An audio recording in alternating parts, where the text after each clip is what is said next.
Hello friends, how are you? Welcome in this channel. Students, आज आपण loss of motion ह्या चॅप्टरचा part number 8 बघणार आहोत, right? Before that let us revise what we have learned in last video. पाठच्या व्हिडिओमध्ये आपण काय शिकलेलो आहोत हे एकदा आपण रिवाइज करूया, ठीक आहे? सो स्टुडंट्स, पाठच्या व्हिडिओमध्ये आपण फंडामेंटल फोर्सेस बघितलं होतं. The force which are present in nature are called as the fundamental forces. असे फोर्स की जे नेचरमध्ये प्रेझेंट आहे त्या फोर्सला आपण म्हणणार आहोत फंडामेंटल फोर्स, राईट? आपण हेही बघितलेलं आहे की in nature there are 4 types of the fundamental forces. Fundamental फोर्सचे एकूण 4 प्रकार आहेत. त्याच्यापैकी पहिला प्रकार आहे ग्रॅव्हिटेशनल फोर्स, ठीक आहे? So gravitational force means the force of attraction between the two bodies separated by a distance is called as the gravitational force. दोन बॉडीज मधला अट्रॅक्टिव्ह फोर्स म्हणजेच काय आहे तर ग्रॅव्हिटेशनल फोर्स आहे, राईट? एक्झाम्पल्स आपण बघितलं होतं. Moon revolves around the earth due to the gravitational force between the earth and moon, right? Earth and all other planets revolve around the sun due to the gravitational force between sun and the other planets, right? त्याच्यानंतर आपण बघितलं होतं की electromagnetic force, right? So it is the attractive or repulsive force between the electrically charged particles, right? So the force of attraction or the force of repulsion between the electrically charged particles is called as electromagnetic force. ह्याचे काही examples पण आपण बघितलं होतं. For example friction, त्याच्यानंतर normal reaction, tension in the string, then fluid friction, all these elastic forces, collision forces, all these forces are the examples of the electromagnetic force, right? ह्याच्यानंतर आपण बघितलं होतं की स्ट्रॉंग न्यूक्लिअर फोर्स, राईट? तर the force which binds the protons and neutrons, the force which binds protons and neutrons together in the nucleus of atom is called as the strong nuclear force, right? त्याच्यानंतर आपण बघितलं होतं की weak nuclear force, that means the interaction between the subatomic particles, the interaction between the subatomic particles which results in radioactive decay of atoms is called as the weak nuclear force, right? The interaction between the subatomic particles which results into the radioactive decay of atoms is called as the weak nuclear force, ठीक आहे? So अशा पद्धतीने आपण gravitational force, electromagnetic force, त्याच्यानंतर strong nuclear force, त्याच्यानंतर weak nuclear force आपण बघितलेलं आहे, ठीक आहे? त्याच्यानंतर त्याचा पुढचा भाग आपल्याला आज बघायचा आहे. हा भाग आपण ऑलरेडी शिकलेलो आहोत, ठीक आहे? पुढचा भाग आपल्याला बघायचा आहे real force and pseudo force, right? Real force and pseudo force. Real force, what is mean by real force? Real force म्हणजे काय? Yes, real force means already आपण लर्न केलेलं आहे. The force which is produced the force which is produced by the interaction of the two objects. The force which is produced by the interaction of the two objects is called as the real force. आणि अशा फोर्सला आपण काय म्हणत आहोत तर real force असं म्हणत आहोत. असा फोर्स की जो काय कसा तयार होतोय तर due to interaction of the two objects, दोन ऑब्जेक्ट्सचं इंटरॅक्शन झाल्यामुळे जो फोर्स तयार होत आहे, that force is called as the real force. So the force which is produced, the force which is produced, which is produced due to interaction, due to interaction between two objects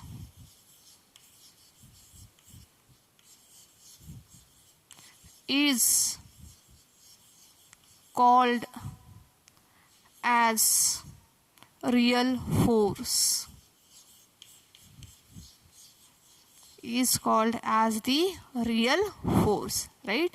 असा force की जो force कशाने तयार होतोय तर due to interaction between the two objects is called as the real force.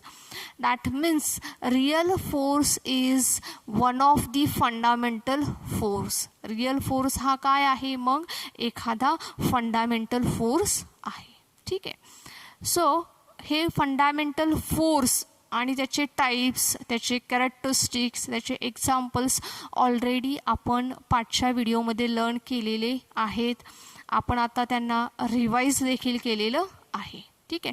त्यामुळे तो जो भाग आहे तो मी पुन्हा इथे रिपीट करणार नाही because already we have learn. ठीक आहे. Gravitational force, electromagnetic force, strong nuclear force, weak nuclear force are the fundamental forces. So real force हा काय आहे एक फंडामेंटल फोर्स आहे. राईट. त्याच्यानंतर आपल्याला बघायचं आहे pseudo force. What is mean bye pseudo force? Pseudo force म्हणजे काय? येस, आपण एक एक्झाम्पल डिस्कस करूया. ठीक आहे. ह्या एक्झाम्पल डिस्कस केल्यानंतर तुमच्या लक्षात येईल की exactly what is mean bye pseudo force. Lift सर्वांच्या परिचयाची आहे असं मी कन्सिडर करते. सर्वजण लिफ्टमध्ये गेलेले आहेत. कशासाठी वापरतो आपण लिफ्ट? तर ज्यावेळेस एखादी उंच इमारत असेल तर त्या इमारतीमध्ये वरती जाण्यासाठी किंवा वरून खाली येण्यासाठी आपण काय करतो? लिफ्ट वापरतो. ठीक आहे. So let us discuss the example of the lift. मग लिफ्टमध्ये काय होतं? When you are moving in a upward direction, ज्यावेळेस तुम्ही काय होत आहात? अपवर्ड डायरेक्शनने मूव्ह होत आहात, त्यावेळेस काय होतं? कसं फील करता तुम्ही? येस, इमॅजिन करा. आठवा तुम्ही लिफ्टमध्ये गेल्यानंतर ज्यावेळेस लिफ्ट ही वरच्या बाजूला जात असते, वरच्या दिशेने जात असते, त्यावेळेस हाव यू फील, तुम्हाला कसं वाटतं? येस, आठवलं असेल सर्वांना आता. तर बघा मी सांगते. Wien the lift is moving in a upward direction you will feel push in a downward direction. You will feel push in a downward direction. ज्यावेळेस लिफ्टने तुम्ही कुठे चाललेला आहात? वरती चाललेला आहात. बरोबर आहे. लिफ्टने कुठे चाललेला आहात? तुम्ही वरती चाललेला आहात. त्यावेळेस तुम्हाला कसं फील होईल? तर कोणीतरी तुम्हाला खालच्या बाजूने, खालच्या दिशेने तुम्हाला ओढत आहे. You will feel push in a downward direction. Downward डायरेक्शनने काय कराल तुम्ही? पुश एक्सपिरियन्स कराल. ठीक आहे. पुश म्हणजेच काय आहे? There is a force which is in a downward direction. ठीक आहे. तुम्ही कसा फोर्स एक्सपिरियन्स करताय, तर इन अ डाऊनवर्ड डायरेक्शन. तुम्ही डाऊनवर्ड डायरेक्शनने फोर्स एक्सपिरियन्स करत आहात, राईट. आता हा जो फोर्स आहे तो तुम्हाला मोजता येईल का? आपल्याला हा जो फोर्स आहे तो मोजता येईल का? तर yes, of course we can measure that force with the help of weighing scale. कशाने करू शकतो आपण ते मेजर? तर वजन काटा. सर्वांनी वजन केलं असेलच. लिफ्टमध्ये जर का तो वजन काटा आपण ठेवला तर आपण तो फोर्स मेजर करू शकतो. कसं? तर त्या वजन काट्यावरती आपण उभं राहायचं. When the lift is moving in upward direction we feel push in a downward direction. ज्यावेळेस लिफ्ट वरती जाते त्यावेळेस तुम्हाला कोणीतरी खालून ओढतंय असं तुम्ही फील कराल. आता हा जो पुश आहे, हा जो फोर्स आहे, हा आपण कसा मेजर करू शकतो? तर विथ द हेल्प ऑफ वजन काटा we can measure that force. काय होईल?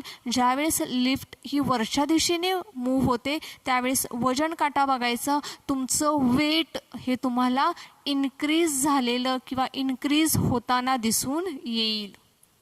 येस.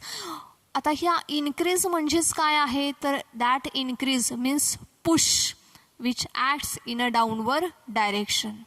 हा वाढलेलं जे वेट आहे, इन्क्रीज इन वेट आहे, हे कशामुळे आहे? तर खालच्या बाजूने तुम्हाला कोणीतरी ओढतंय. ठीक आहे, खालच्या बाजूने ओढतंय त्यामुळेच तुमचं वेट काय झालेलं आहे? इन्क्रीज झालेलं आहे.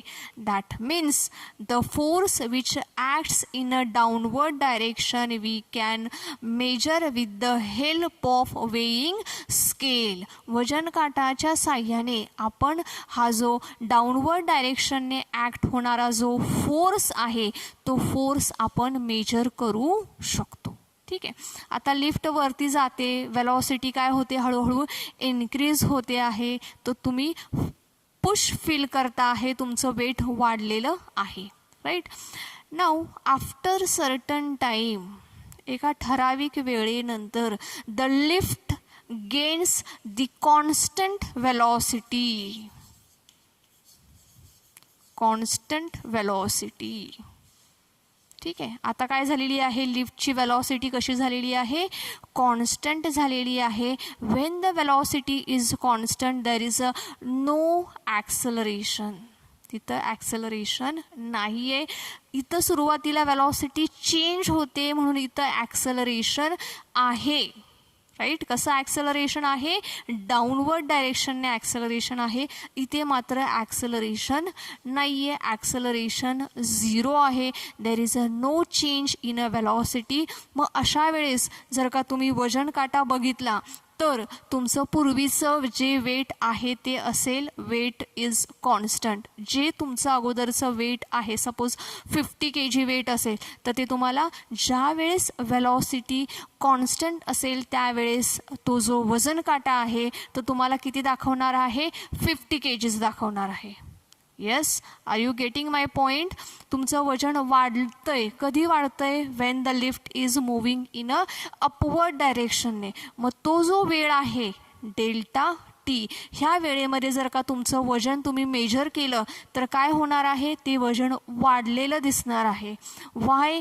तर due to downward acceleration, due to downward push you will feel heavier. तुम्हाला इथं कसं वाटेल? हेवी वाटेल. तुमचं वजन अचानकपणे वाढल्यासारखं वाटेल. तुम्हाला कोणीतरी खालून ओढत आहे असं वाटेल. जर का वजन केलं ह्या कंडिशनमध्ये तर काय होणार आहे? तुमचं वजन इन्क्रीज झालेलं असेल. दुसऱ्या कंडिशनमध्ये कशी आहे? कॉन्स्टंट वेलॉसिटी आहे. So velocity constant, there is a no acceleration. So अशा वेळेस तुमचं जे वजन आहे, जे तुमचं वेट आहे ॲज इट इज ते तुम्हाला वजन काट्यावरती दिसेल. ठीक आहे. नाऊ थर्ड केस. नाऊ आता एका ठराविक फ्लोअरला लिफ्ट आल्यानंतर तुम्हाला थांबवायचे, तर तुम्ही ऑलरेडी बटन दाबलेलं असतं. सो ज्या वेळेस तो फ्लोअर जवळ येतो त्यावेळेस लिफ्टची वेलॉसिटी हळूहळू कमी होते. लिफ्टची वेलॉसिटी कशी होते? हळूहळू कमी होते. ज्यावेळेस लिफ्टची वेलॉसिटी कमी होते त्यावेळेस you feel push in a upward direction. अगदी ह्याच्या एक्झॅक्टली अपोजिट. तुम्हाला कसं फील होतं? अपवर्ड डायरेक्शनने पुश, वरून तुम्हाला कोणीतरी ओढलंय, वरून तुम्हाला कोणीतरी उचलून धरलंय असं फील येतं. आता ह्या कंडिशनमध्ये जर का तुम्ही वजन काट्यावरती बघितलं तर तुमचं वजन काय होईल? 50 किलोपेक्षा देखील ते कमी असेल. There is a loss in a weight. तुमच्या वेटमध्ये लॉस होईल अँड यू फील लाईटर. आणि तुम्हाला कसं फील होईल? हलकं हलकं फील होईल. राईट. तर ह्या 3 कंडिशन्स आहेत लिफ्टवरती जाताना. एक्झॅक्टली अशाच कंडिशन्स कशा आहेत लिफ्ट खाली येताना? लिफ्ट खाली येताना काय होईल? पहिल्यांदा ही कंडिशन होईल, त्याच्यानंतर ही प्रोसेस होईल आणि त्याच्यानंतर मग परत ही बाजू होईल. ठीक आहे. सो अशा पद्धतीने एकूण 3 आपण कंडिशन्स बघितलेले आहेत. मी पुन्हा एकदा ह्या कंडिशन्स रिवाईज करते. राईट. लिफ्ट खाली येताना किंवा लिफ्ट वरती जाताना ह्या कंडिशन्स रिपीट होत असतात. बघा पुन्हा एकदा आपण रिपीट करूयात. So when the lift is moving in a upward direction. Lift ज्यावेळेस वरच्या दिशेने जाते त्यावेळेस तुम्ही पुश फील करता. खालच्या बाजूने तुम्हाला कोणीतरी ओढतंय असं तुम्हाला वाटतं. So that is downward acceleration. आता due to this downward force you will feel heavier. तुम्हाला जड वाटेल, कोणीतरी खालून ओढतंय असं वाटतंय. वजन काट्यावरती जर का बघितलं तर तुमचं वेट हे इन्क्रीज झालेलं तुम्हाला दिसेल. राईट. त्याच्यानंतर कॉन्स्टंट वेलॉसिटी होते लिफ्टची. वेलॉसिटी कॉन्स्टंट झाल्यानंतर there is a no change in a weight. Why? Because there is a no acceleration. Right. त्याच्यानंतर तिसरा टप्पा आपण बघितलेला, तुमचा जो इच्छित फ्लोअर आला की लिफ्ट काय होते? लिफ्टचा स्पीड हळूहळू कमी होतो. स्पीड डिक्रीज झालेला आहे. स्पीड डिक्रीज झालं की तुम्हाला you will feel push in a upward direction. वरून कोणीतरी उचलून धरल्यासारखं तुम्हाला वाटतं. आणि ह्या कंडिशनमध्ये जर का तुम्ही वेट स्केल बघितलं तर वजन काट्यावरती तुमचं जे वेट आहे ते कमी झालेलं तुम्हाला दिसेल. ठीक आहे. सो हा जो वेटमधला फरक आहे हा कशामुळे आहे? तर तो जो अपवर्ड फोर्स आहे किंवा तो जो डाऊनवर्ड फोर्स आहे त्या फोर्समुळे तुमच्या वजनमध्ये चेंज होत आहे. ठीक आहे. असंच अजून एक एक्झाम्पल आपल्याला डिस्कस करता येईल का? Yes, of course. बसमध्ये सर्वांनी ट्रॅव्हल केलेलं आहे. वेन बस स्टार्ट्स, ज्यावेळेस बस स्टार्ट होते त्यावेळेस काय होतं? तुम्ही आपोआपच कुठे जाता? मागच्या साईडला जाता. ठीक आहे. Backward acceleration. ठीक आहे. ज्यावेळेस बस अचानकपणे थांबते, ब्रेक लावला जातो, तुम्ही काय होता? पुढच्या बाजूला जाता. ठीक आहे. So that is upward acceleration किंवा फॉरवर्ड ॲक्सलरेशन म्हणा. ठीक आहे. When bus takes turn to the right then you will feel jerk towards the left. बसने जर का उजवीकडे टर्न घेतला तर तुम्ही आपोआपच डावीकडे असे रल्ला जाता due to the centripetal acceleration. ठीक आहे. So forward acceleration, backward acceleration and centripetal acceleration. So this is due to the same force which we are experience in a lift. तर बसमध्ये देखील सेम तोच फोर्स आहे की जो फोर्स तुम्ही इथं लिफ्टमध्ये एक्सपिरियन्स करत आहात. राईट. बसचं जे एक्झाम्पल आहे ते मी जास्त डिटेलमध्ये घेत नाही कारण की ऑलरेडी आपण लिफ्टचं एक्झाम्पल खूप डिटेलमध्ये घेतलेलं आहे and I hope you must have understand this. ठीक आहे. सो जसं लिफ्टमध्ये आहे तसंच बसमध्ये देखील आहे. Forward acceleration, backward acceleration and centripetal acceleration. ठीक आहे. That means there is a force. म्हणजेच काय आहे? हे कशामुळे होतं आहे? तर फोर्समुळे होतं आहे. ठीक आहे. सो कसा आहे हा force? Downward or upward force आहे. ठीक आहे. किंवा फॉरवर्ड, बॅकवर्ड असं म्हणू शकता. सो धिस फोर्स कसा आहे? अपवर्ड ॲक्सेलरेशन फोर्स किंवा downward acceleration force. Now this force is measurable. कसा आहे हा फोर्स? मेजरेबल आहे. फोर्स कसा आहे? मेजरेबल आहे. वाय? कारण की आपण वजन काट्यावरती बघतोय ना, तो काय करतोय, आपण मोजू शकतोय तो फोर्स. ठीक आहे. So it is the measurable force and it is non real force. फक्त मेजरेबल तर आहेच आहे, पण त्याचबरोबर तो कसा आहे? नॉन रियल फोर्स आहे. So it is measurable and it is non real force. Right. त्याच्यानंतर it is not accountable as per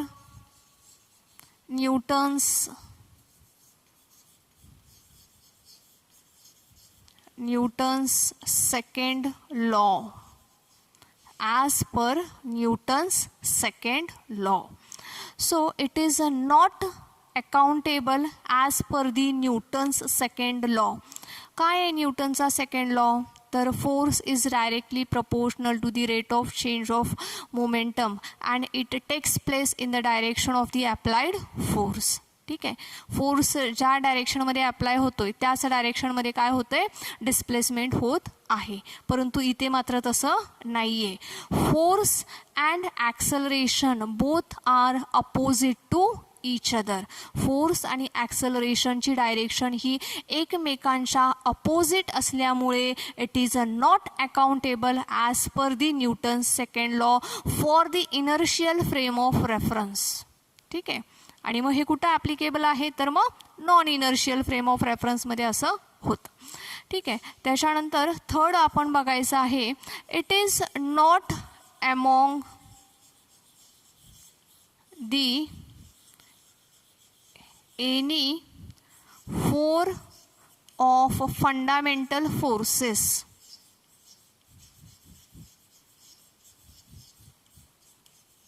It is not among the any four of the fundamental forces. म्हणजे जे आपण 4 fundamental forces बघितले त्यांच्यापैकी हा force नाही आहे. Right. 4 जे फंडामेंटल आपण फोर्सेस बघितलेले आहेत त्यांच्यापैकी हा फोर्स नाही आहे. So such force is called as the pseudo force. मग अशा फोर्सला आपण काय म्हणणार आहोत? तर स्युडो फोर्स असं आपण म्हणणार आहोत. ठीक आहे. पुन्हा एकदा रिपीट करते. The force is measurable but it is non real. ठीक आहे. It is not imaginary. कसा आहे हा? नॉन रियल फोर्स आहे. It is not accountable as per Newton's second law. ठीक आहे. सेकंड लॉ अप्लाय होत नाही. Not among the any four of the fundamental forces. 4 जे फंडामेंटल फोर्सेस आपण बघितलेले आहेत त्यांच्यापैकी हा नाही. ठीक आहे. सो डेफिनेशन कशी लिहिता येईल आपल्याला बघूया. ह्याची डेफिनेशन आपण लिहूयात.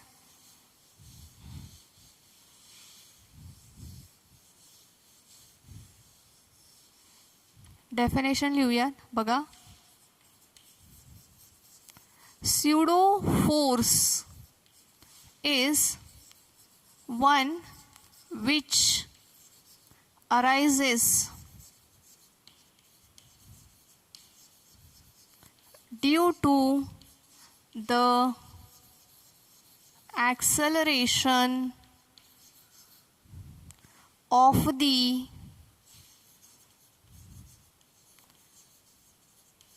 observer's frame of reference. Observer's frame of reference. Right. Pseudo force is one which arises due to the acceleration of the observer's frame of reference. ठीक आहे. स्युडो फोर्स म्हणजे कसा आहे?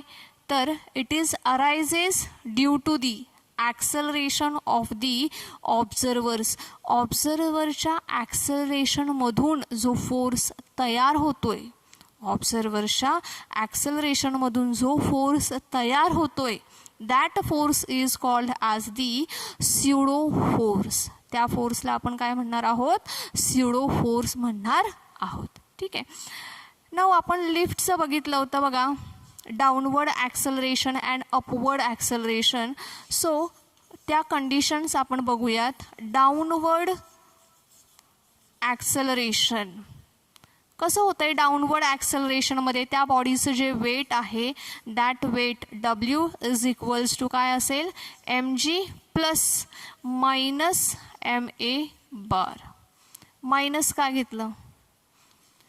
आपण म्हटलं ना फोर्स, स्युडो फोर्स कसा आहे? ma. मायनस का minus? Because the force F is equals to minus ma because force and acceleration both are having the opposite direction. To indicate the opposite direction we will use minus sign. ठीक आहे. Minus sign कशासाठी आपण दाखवतोय? तर force आणि acceleration कसे आहेत? एकमेकांशी अपोजिट डायरेक्शनमध्ये आहेत म्हणून. So W is equals to काय होईल मग? mg minus ma. ठीक आहे. मग ह्या कंडिशनमध्ये काय होणार आहे? You will feel lighter. You will feel lighter. There is a loss in a weight. There is a loss in a weight. का? कारण की G बार आणि A bar both are along the same direction. ह्या कंडिशनमध्ये बघा force opposite आहे परंतु acceleration due to gravity and the observers acceleration both are along the same direction. That's why you will feel loss in a weight. ठीक आहे. त्याच्यानंतर आपल्याला बघायचं आहे अपवर्ड ॲक्सेलरेशन. अपवर्ड ॲक्सेलरेशन आपण ते दाखवूयात. W1 ने दाखवूयात upward acceleration equals to mg plus ma. Upward acceleration आहे म्हणजेच काय होतंय? तर इथं बघा वेट तुमचं वाढत आहे. लिफ्ट कशी मूव्ह होते? अपवर्ड डायरेक्शनने मूव्ह होते. ह्या ठिकाणी G bar and A bar both are opposite in a direction. ठीक आहे. डायरेक्शन अपोजिट असल्यामुळे इथं काय होणार आहे? वेट गेन होणार आहे. यू विल फील हेवियर आणि वेट काय होणार आहे? गेन होणार आहे.